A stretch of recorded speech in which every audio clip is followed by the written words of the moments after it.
Is our priority.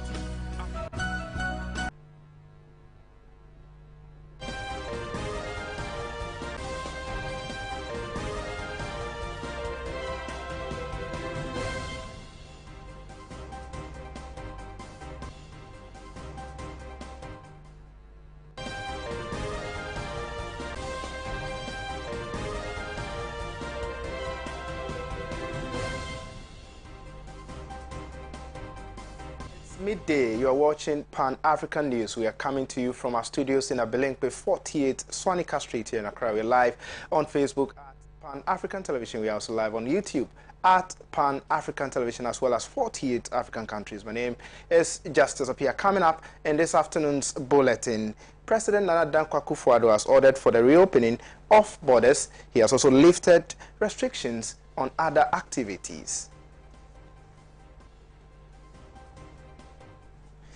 Minority Caucus in Parliament bemoans 15 pesos reduction in fuel prices. Also, Importers and Exporters Association of Ghana has expressed disappointment in governments for not intervening in the fuel prices as well as other issues concerning the economy.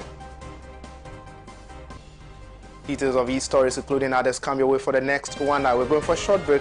We'll be back with the detail. Don't go anywhere.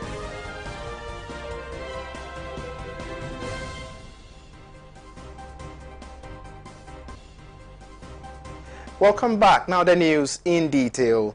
President Nana Dankwa Akufo-Addo has intimated that with effect from today, March 29, 2022, the wearing of nose masks will not be strictly enforced. Delivering his 29th televised address on measures taken to mitigate the COVID-19 pandemic, he further encouraged Ghanaians to avoid overcrowded gatherings and maintain enhanced hand hygiene practices. Fellow Ghanaians, we had to impose measures to limit the importation of the virus into our country, especially as our first cases of the virus were imported through the Kotoka International Airport, KIA.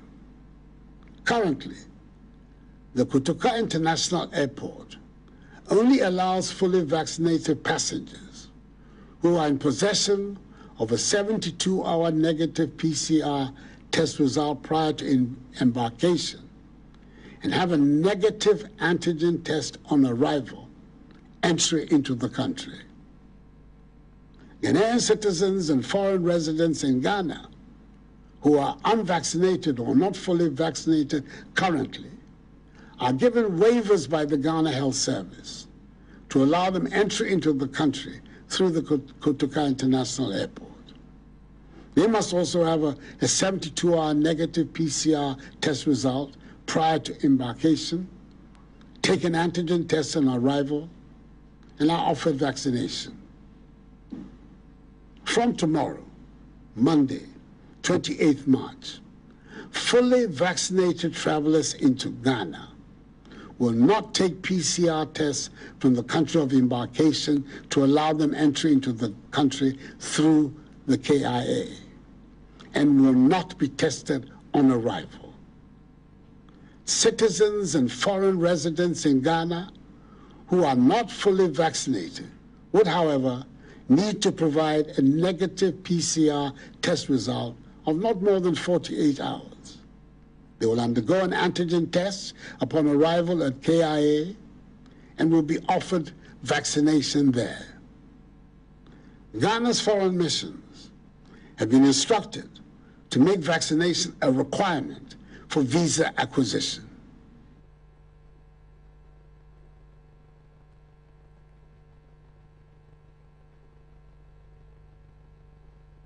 Still on measures taken to stop the spread of COVID-19, religious bodies have been given a green light to operate at full capacity as the country eases its COVID-19 restrictions. All other indoor and outdoor social events, including funerals, conferences, cinemas, can also be held without a restriction in number. These are the new directives given by President Nana Dankwa Akufo-Addo during his latest COVID-19 address on measures taken against the spread of the coronavirus. all in-person activities, such as those that take place in churches, mosques, conferences, workshops, private parties and events, cinemas and theaters, may resume at full capacity as long as the audience and all participants are fully vaccinated. Hand washing and hand sanitizing points should be made available at these venues. Outdoor functions at sporting events, entertainment spots, political rallies and funerals may resume at full capacity, again, as long as all persons at those events are fully vaccinated.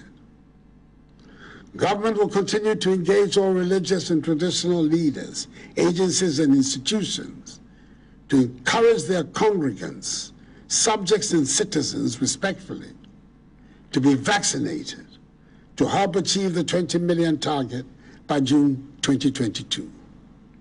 I'll also urge the media to support this campaign in full.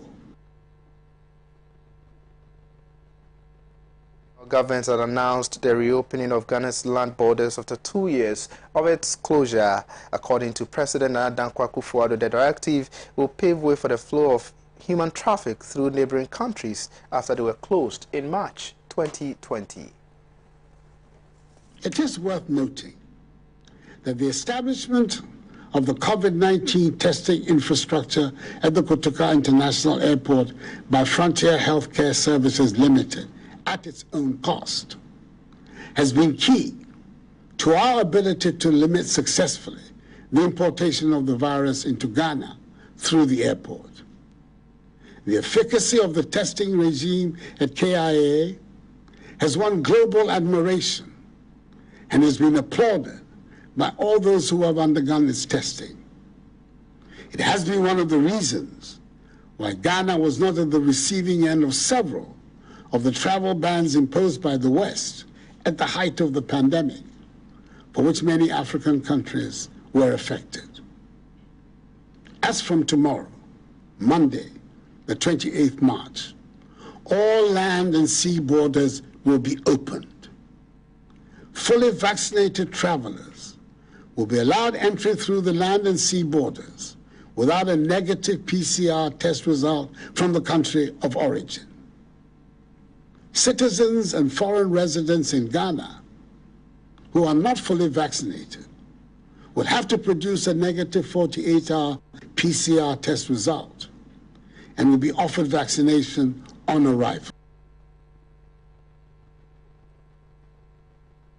Away from the COVID-19 updates, Member of Parliament for Sagnarigo constituency, Al-Hassan Bashir Al-Hassan Fuseni, has intimated that the 15 pesos reduction in fuel prices by government will have little impact in alleviating the plight of Ghanaians. Speaking to Pan-African News, he maintained that the levies and taxes on petroleum products constitute a larger chunk of fuel prices, hence will be impactful should these taxes be reviewed.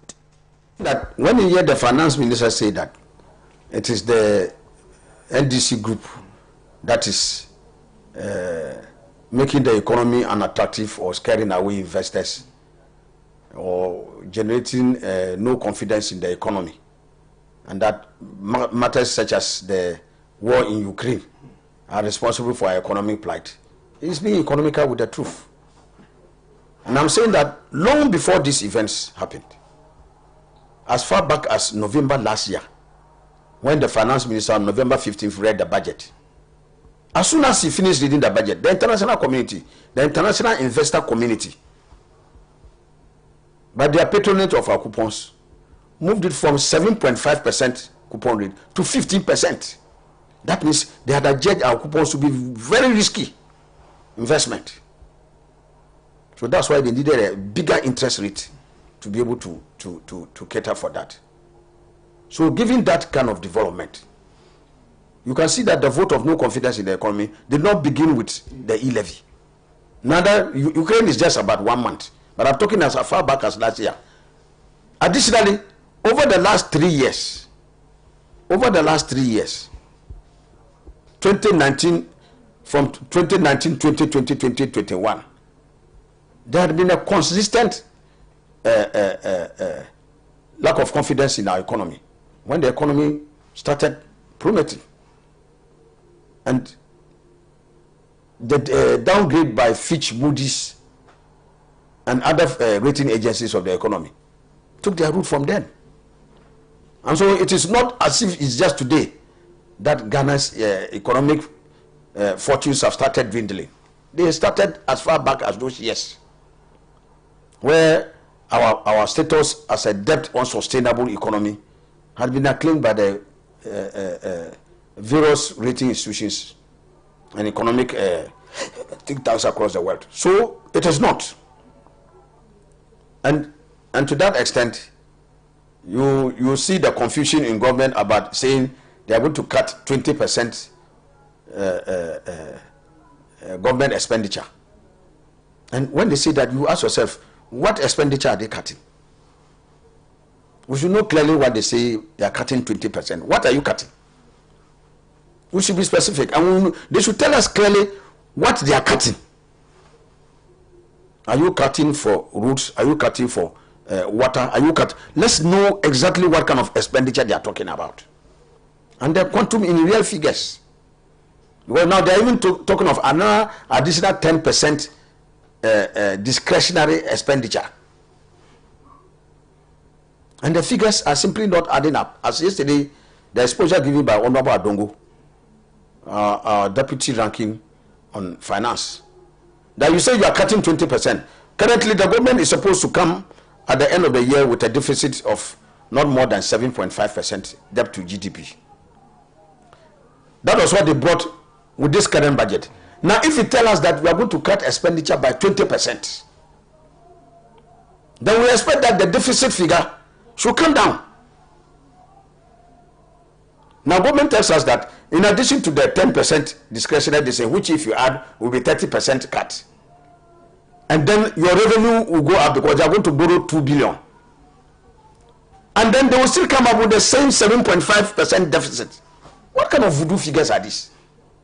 Because when you cut expenditure, your deficit should come down. When your revenue goes up, it's like revenue and expenditure. When the expenditure goes down and the revenue comes up, it means you have more money. So the deficit should go down. So in spite of all this, the deficit is still where it is. So what figures are they giving us? The figures don't inspire confidence.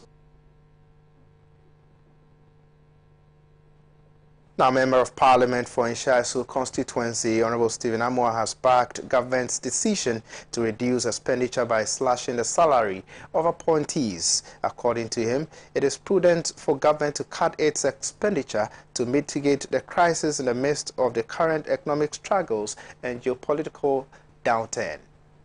Allowances, are they not expenditures? They are all outlays. Are they not affecting government coffers or budget? It is. So I really don't understand. The fact is, I think even previously, the previous regime, there was a time they were confronted with similar but less impact.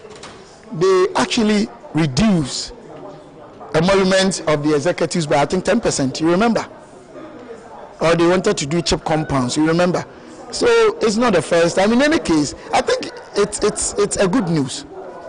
It's good news because whenever you have problems with your fiscal space, what you need to do is to look through your discretionary spending arm of your budget. That is where you have the discretion, your exclusive right to either increase or decrease or add. And this is exactly what this government is. Already we cut 20%. We still think the impact is severe, so we want to do something more. If you really love Ghana, if you are really here as a member of parliament, as a government appointee, and you really, in fact, I haven't read the entire document as I'm speaking, so I can't say whether that is 100% true or not, but even if it is true, myself and my other colleagues, my friends, we will embrace it. I'm not saying the whole of majority, but I'm speaking for myself and the few people that I've spoken to. We are ready to offer everything to salvage this country, just like any other country in the world. What we have, the problem we have today, it's not the fault of the present leadership. It's a global issue. Look at US, about 40-year high inflationary rate. UK, 30-year high inflationary rate. What are we talking about? Depreciation rate of Egypt now is over 14%. Ask yourself, before the COVID and then Ukraine and the unprecedented height of the fuel or petroleum product prices, what was the cedi depreciation? In the year 2020, it was 3.9, the best in Africa. The year 2021, it was 3.941 or 4, the best in Africa. We were growing 7% average between 2017 and 19 before the COVID. So why people are so being politically oriented, said that they don't want to speak the truth, and the media and other experts who are supposed to also let Ghanaians know as moderators the truth, they are not. In any case, with even this global crisis, a lot more of the economic indicators are better today than we took over. Interest rate was about 37, 30, getting to 40. Go ask the banks there. Now you get some 20. Even the policy rate that is about 17, now that people are talking, we took over 25.5% policy rate under the NDC. Reserve is over 4 months now, it's about 4.3. It was less than 3 months. If T-bills are going up, it means the economy is doing so bad. T-bills for the same period was about 22.5%. Now it's about 12-14%. Our GDP is not growing because of impaired productivity. It's not because of any, call any professor to debate me, and let's call foreign experts to come and do that. If you have impaired productivity for over 20 months, hospitals, restaurants, companies, even now, there are state agencies in Ghana here, they run 2-week shift. They go 2 weeks unless the next month 2 weeks, and they are blaming the government. Blaming the government that through no fault of the government, private sector sacked over 40,000 workers. It's the government fault. Won't that affect productivity? Look, even with the debt portfolio, take away GDP growth, because that one is not government fault. Between the year 2000 and NPP government took over debt to GDP in the year 2000, 145.8% in this country. 145.8. What are they talking about? Even debt portfolio, between the year 2008 and 2016, NDC government increased our debt portfolio over 1,000% from 9.2 to 120.3 billion. Go and calculate. Even between 2012 and 2016, they increased it by over 244%. Now this case now, it doesn't even go to 240. But the difference is that the GDP, which is as a result of uncontrollably impaired productivity, we did not grow. So it's like you are eating, but you don't go to the farm, so the farm is not growing. You can't blame the government. So then let us go into these lies and the deceptions and the communist inferior tactics and the codology being displayed by my brothers from the other side. The fact of the matter is that we know there's hardship, we accept there's hardship, even under this government. Respectfully to the former president, his excellent former president, I'm surprised that he said over 40 years now. What kind of codology is this? What kind of lies and deception, palpable force is this? Why? His time, they are the social democrats. They are supposed to do pro-poor policy for the poor to benefit much more expanded utility and satisfaction. They will do teachers and nurses allowances. We have restored and come out with one of the best pro-poor policies in kind on the continent of Africa. Free SHA. You say that was the Member of Parliament for Ishaisu constituency, Honorable Stephen Amoah. But away from Parliament, traders at the Malamata market who sell foodstuff either travel to Techiman, Gosu, Ejinase, and other parts of the country to buy them or rely on intermediaries for supply. Now, my colleague Ikuya Babio engaged some who shared their frustrations and grievances amidst a downturn in business activities. Market women are a group of people who work tirelessly on daily basis to feed themselves and their families. Some of them sit under the scorching sun to display and market their goods, and some even travel to other parts of the country just to get their goods. Now, I am here at the Malamata market in Accra, and I will be interacting with some of these women to know the risks involved concerning their trading activities.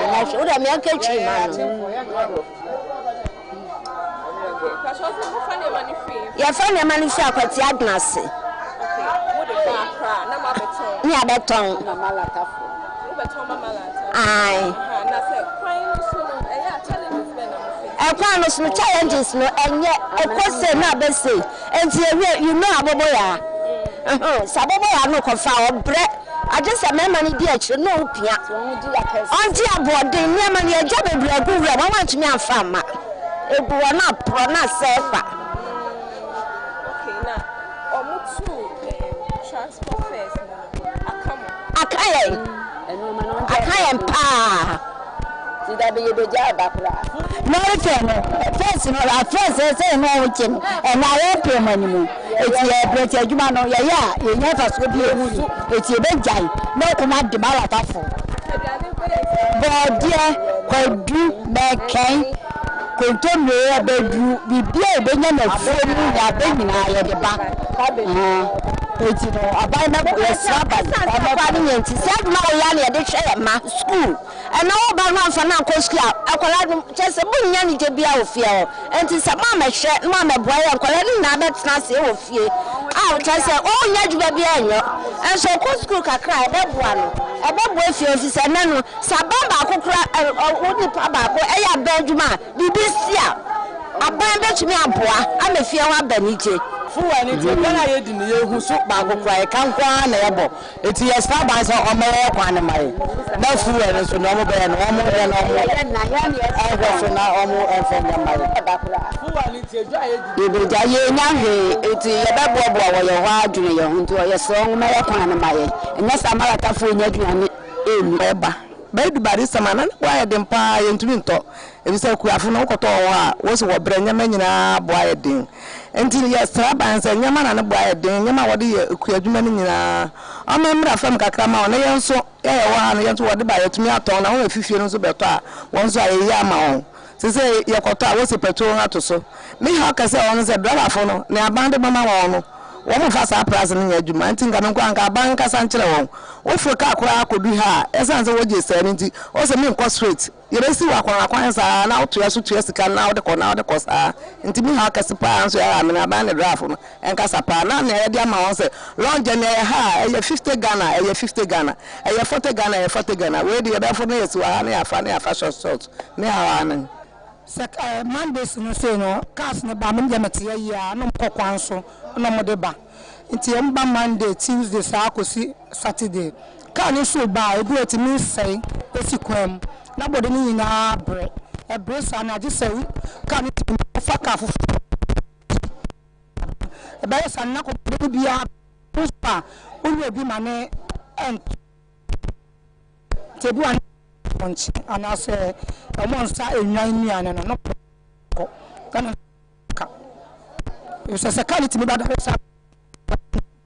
sa ba green ma kan me how na ma green is na ba brace and dia we be na abrena ya kan price support o say no agito no body ni bi ni won ti ni bo na aye den enye say eye emre tamuno so a ebebu tamuno so a eye emre ebeko se de ntosi ba na ekọ we ba na ekọ nti when season na adu ye ko Easter se ne boa yedin so je se ne boa yedin te be fu onu so no na fi September so na foforo na eba so ba sa na afei aba bebu kakrama etonu so na efra atofo mpo na wonya e ma meto nti dwane de ye awade nsem na wo ba na mi adom ye beto bia ma na so onye bi ade akofi ye de bode na eba nso ye kwa na nye bogu dwa so na nye afei nsuro fe ne boa ye tin petrol diama bode ne de bakura ye nyamfa so bia ye sra ban se petrol onye wu bibi mai afei bogu dwa so kwan no so enye bibetimi yes. From the Malamata market, I am Ikuababu reporting for Pan African News. Now, for the very first time after the 2020 election petition at the Supreme Court, the former president, John Dramani Mahama, has spoken about the problems the NDC had with the judiciary. He has, however, called for urgent internal reforms in the judiciary when he addressed the United States chapter of the NDC at the Bentley University on Sunday, March 27, 2022. He charged the Chief Justice, Kwesi Enin-Yeboah, to as a matter of urgency ensure that those reforms take place so that it will restore the confidence the public has in the judiciary. We do have problems with the judiciary, I must say. I think that it is necessary for the Chief Justice or whoever is responsible to make some reforms. Most of the governance institutions have been politicized. I give the example of the judiciary.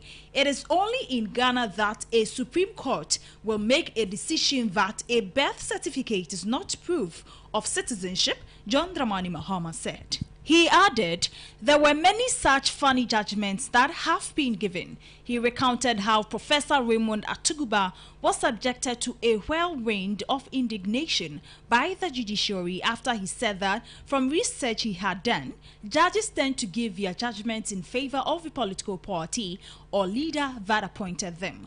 The situation, Mr. Mahama said, if brought down to what is happening today, and you look at it and see who appointed who, will find that there was some truth in the research. He said the Constitution gives the security of tenure to judges, and once you have been appointed, you cannot be removed. That is why we give security of tenure, so that you will have the courage, no matter who appoints you, to give judgment according to your conscience. He said this is what our judges must do. They must rise up to the occasions, he stressed.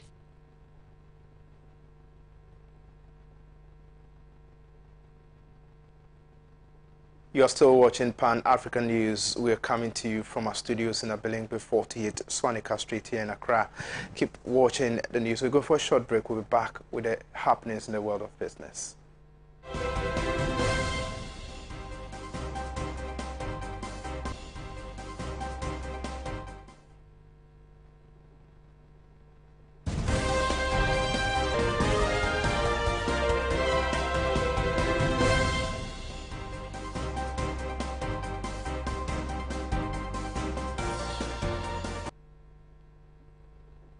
Welcome back. Now let's do some business stories. The Executive Secretary for Importers and Exporters Association of Ghana, Mr. Samson Asaki Awingobit, has expressed disappointment about Finance Minister Ken Ofori-Attah's comment on no duty, no exit policy during his press statement on the economy. According to him, this policy is going to lay off workers at the Golden Terminal Port of the Ghana Ports and Harbours Authority, which will increase unemployment in the country, since he, the finance minister, did not touch on job creation for the teeming youth. The finance minister, Honorable Ken Ofori-Attah, issued a press statement on 24th March 2022 while announcing measures introduced to deal with economic challenges in the country. Government intends to reduce fuel coupons for all government employees. On the matters of imported vehicles imposed, the finance minister further stated that, with immediate effect, the government has imposed a complete moratorium on the purchase of imported vehicles for the rest of the year. He said this will affect all new orders, especially four-wheel drives. He said they will ensure that the overall effect is to reduce total vehicles purchased by the public sector by at least 50% for the period. In line with this, Pan-African News team interacted with Executive Secretary of the Importers and Exporters Association of Ghana, Samson Asaki Awingobit, on his reaction to the Finance Minister's press statement and came through with this report. What's narrow about it was when he said that to my industry, in the port here, no duty, no exit. And so I was just wondering, we were all alarmed. We were alarmed with this policy because, one, we are saying that at MPS, all cargo that comes to the MPS should stay there, and one should pay duty there before you can take off your container. Point is, we have certain expert, professional, dedicated terminals to handle certain specific cargo. One of them is the GPHA spend money putting up a terminal to contain reefer. Reefer are those who import frozen food importers into this country, okay? And so as soon as the vessel arrives at the MPS, all those reefer containers are supposed to go to GPHA terminal, reefer container yard. I see no reason why, if the directive is that pay duty before you leave the terminal, one will importer will pay duty at MPS and still ask that GPHA should take his container to GPHA refer for him or her to go and pay additional cost because of electricity. If I pay duty and my container is at MPS, I take it straight to my warehouse. So question is, those employees of GPHA working at the container refer terminal yard, where are they going to go? Already with this press briefing by the finance minister yesterday, there's no way it's stated that they were going to create more jobs, isn't it? There's no good, they are going to employ more team youth. So already someone who has a job is working at Golden Jubilee reefer employed by GPHA. If GPHA is no longer going to get the reefer containers, it means they are going to go off of businesses. They are going to let them off. They can't continue having those employees there. So workers of GPHA who are working at Golden Jubilee are going to go off businesses. Workers at SafeBond who are working for SafeBond are going to go home because they are going to render them jobless. He also stressed that the no duty, no exit policy declared by the finance minister was not a thought-through one as far as the Importers and Exporters Association is concerned. It's a no-no policy. We cannot accept this policy from the finance minister, and the truth must be told. If Customs had advised him and he refused, we from stakeholders are saying that while we want to protect our cargo too, we also want to protect the ports, because we can no longer get that money again at this crisis, global crisis time, to build our port if we should allow the cargo to be sitting in the port just because of finance minister want to make revenue, and so our port should burn. Because if there's explosives in the port, everybody will be at risk. So even in the vessel, I'm sure someone should have told him that even when you are the vessel is coming to Ghana, and they know that they have cargo that are called term dangerous cargo in the vessel, if you have food container like say reefer container, what rice or what sugar, you don't mix them. There's a designated area in the vessel. They only demarcated and kept dangerous cargo far from those. Don't mix them. And so now that you now want us to pay duty and clear from MPS, are you now going to mix everything together? That will not even be healthy for the Ghanaian workers who are also working there. So for us from Traders Association, we are saying that from the Importers and the Exporters Association point of view is that policy is a goof. Reporting for Pan African News, Daniel Kwabna Asari. Well, that's all for business. Up next is international news.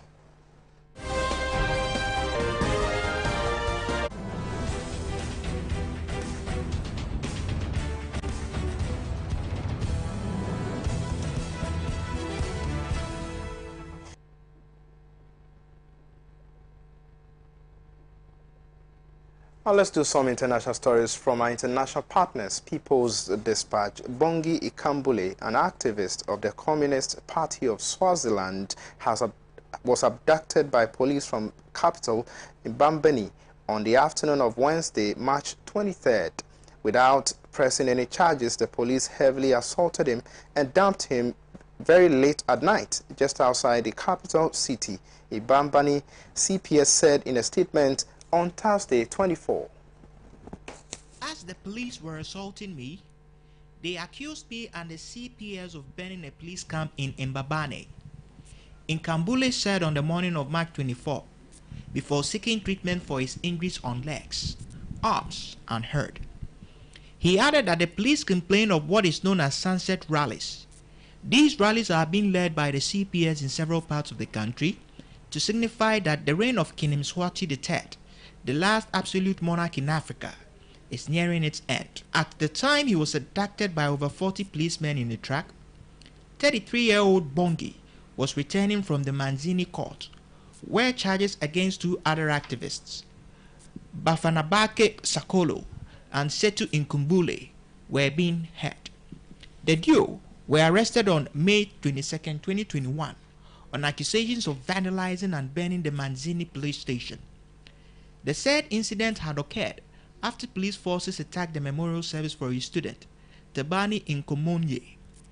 The body of the student had been found earlier that month, 4 days after he was allegedly killed by the police, who tried to cover up the murder. Bafanabake, who was at the time the General Secretary of the Swaziland National Union of Students, and Setu, who remains a student at the Lim Kong Wing, University of Creative Technology, were both subsequently released on bail. While court proceedings dragged on, protests against police brutality in the aftermath of the Barney's killing had by June snowballed into unprecedented countrywide anti-monarchist and pro-democracy protests. For the first time, protests swept across rural Swaziland as well. When violence was unleashed on these protesters by the police and the army, an uprising broke out in industrial areas, especially in and around Manzini City, which is the country's economic hub.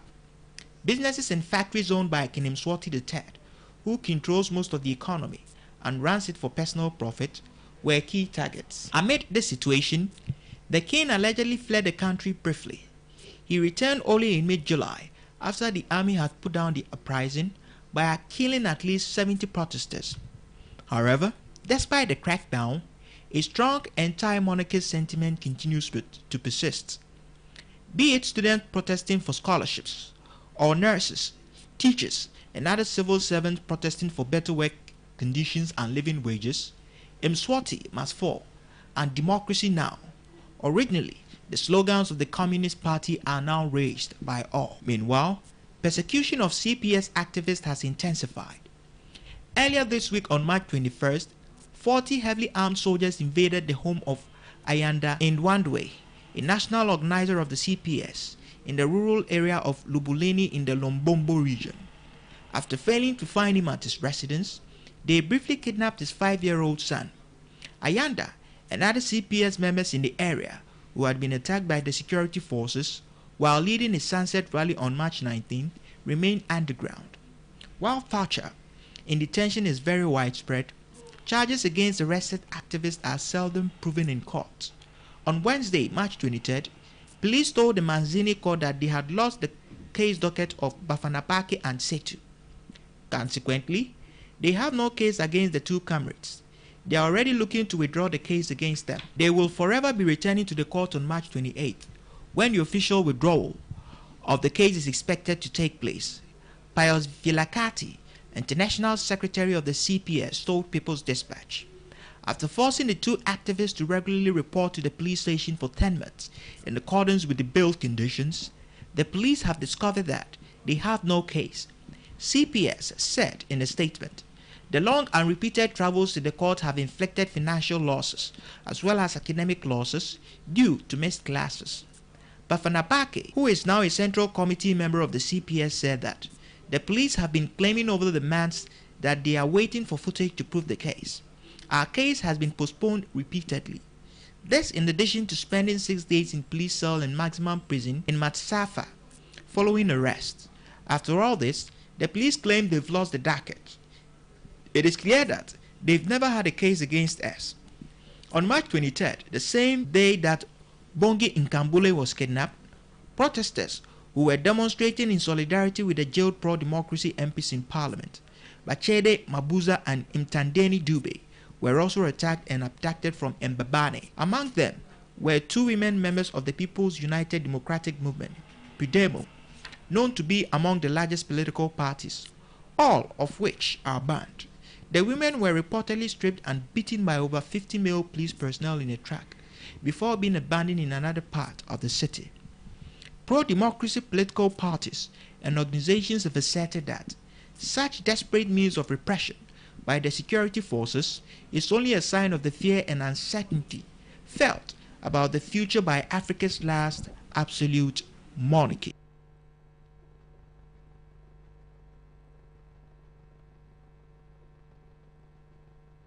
On international news, Indians, industrial workers, employees, farmers and agricultural laborers will observe a 2-day general strike on March 28 and 29, 2022 under the slogan Save People, Nation.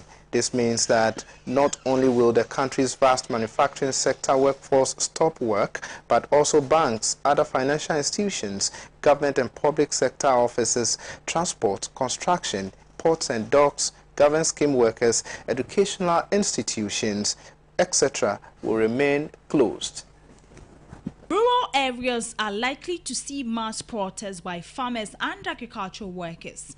By all estimates, it's going to be a historic protest action involving up to 250 million working people.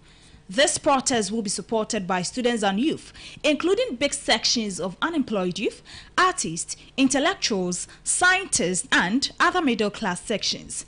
This year will see the observance of 75th anniversary of India's independence from colonial rule. Prime Minister Narendra Modi and his BJP-led government has characterized it as the beginning of an Amrit Kal, that is, an era of immortality and prosperity. But for the laboring people of the country, it is a time of deep economic distress with high joblessness, sinking incomes, sky-high prices of essential commodities, and an insecure future.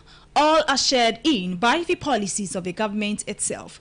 The people's struggle have been successful in restraining the government from even more unjust policies, as witnessed in the farmers' movement, forcing the government to scrap the 3 agriculture-related laws. This, however, was just one step in the larger struggle for saving the people from extreme immiseration and exploitation. There is a 12-point demand charter for which workers and peasants have been fighting for several years. The last 2 years have seen a further deterioration of the living standards of working people due to the pandemic and the ill-conceived measures taken by the Modi government to tackle it. So, the demand charter has included new issues like the provision of immediate financial support to struggling families. The codes which replaced 29 existing labor laws have not yet been fully implemented due to the resistance from workers' union. These codes allow contract work, dilute wage fixation, increase working hours, allow hire and fire, and weaken monitoring agencies. The EDSA prohibits the